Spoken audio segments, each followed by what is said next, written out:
আমার প্রজেক্টের নাম হলো বৃষ্টির পানি সংরক্ষণ ব্যবহার এবং ফায়ার অ্যালার্ম সিস্টেম। আমাদের দেশে দিন দিন বৃষ্টির পানির চাহিদা বেড়েই চলেছে। আমাদের দেশের বিভিন্ন স্থানে ভূগর্ভস্থ পানির লেয়ার এতটাই কমে গেছে যে সেখানকার পানি সহজে উত্তোলন করা যাচ্ছে না। যে কারণে আমি এখানে আমাদের নর্মালি বাসার বাড়ির ছাদে থেকে বৃষ্টির পানিটাকে ব্যবহার করার প্রক্রিয়া বানিয়েছি।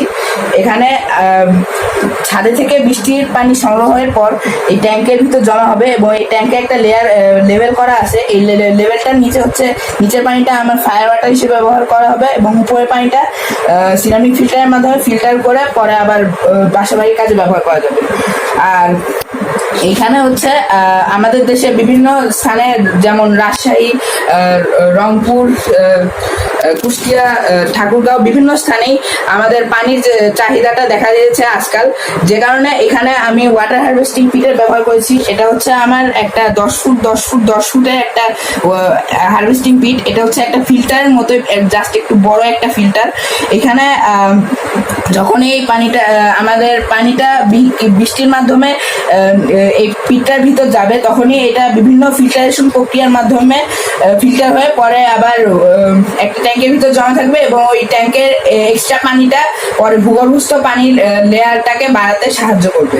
আর এইখানে হচ্ছে এই ওয়াটার হারভেস্টিং পিটে আমি এই বাসাবাড়ির লাইন বজ্র পানির লাইনটা দিয়েছি এবং এই বজ্র পানিটা এই ফিল্টারের ভিতর যে আবার ফিল্টার হয়ে আবার সেটাকে আমি বাসাবাড়ির কাজে ব্যবহার করতে পারবো।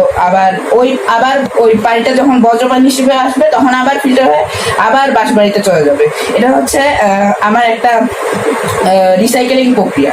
আর এখানে এই ট্যাঙ্কগুলো আমি এমনভাবে স্থাপন করেছি যাতে এই ট্যাঙ্কগুলোর সাথে একটা অন্যটাতে কোনো মোটর পাম্প ব্যবহার না করে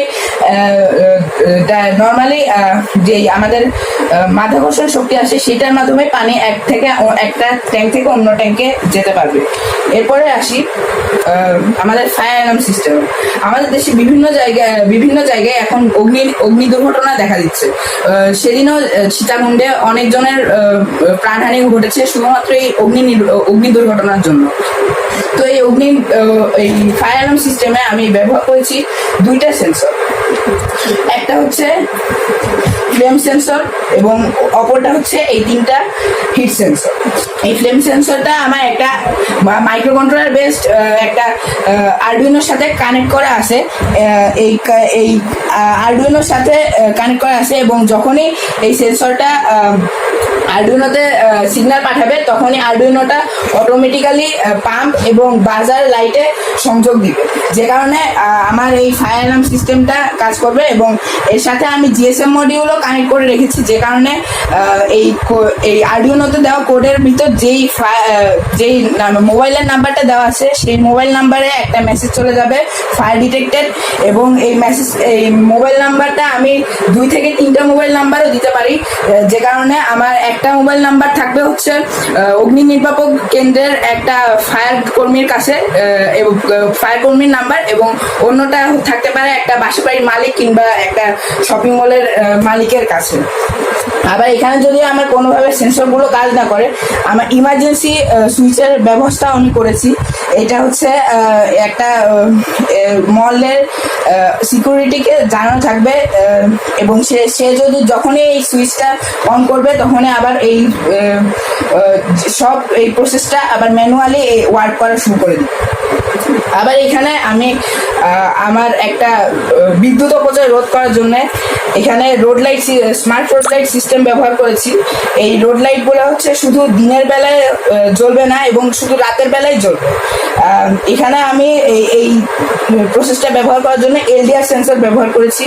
আমি একটু আপনাদেরকে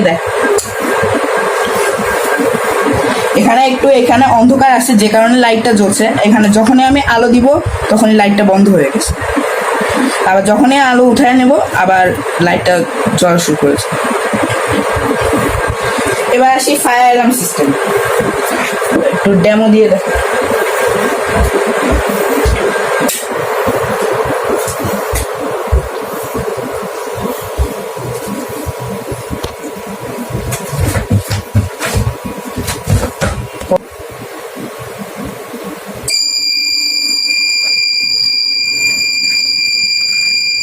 এখানে এখন অটোমেটিক্যালি এখানে পাম্পটা অন হয়ে গেছে, এই যে, এবং বাজারও বাজা শুরু করে দিয়েছে।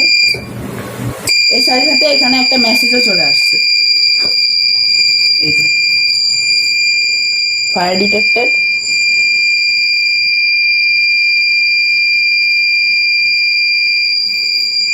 এবং এর সাথে সাথে যদি আমি চাই এটাকে আমি আবার ম্যানুয়ালিও ব্যবহার করতে পারবো। আমি আবার প্রোগ্রামটাকে রিসেট করে দিলাম। এখানে এই সুইচটা হচ্ছে ইমার্জেন্সি সুইচ, এটা যখনই আমি অন করে দিলাম আবার প্রসেসটা আবার একইভাবে চালু হয়ে গেছে। এই যে পানিটা হয়তো বা কমে গিয়েছে, এই যে এখানে একটা মেসেজও চলে এসেছে। এটাই আমার প্রজেক্ট সম্পর্কিত বিস্তারিত বর্ণনা। আশা করি আপনাদের ভালো লেগেছে। ধন্যবাদ।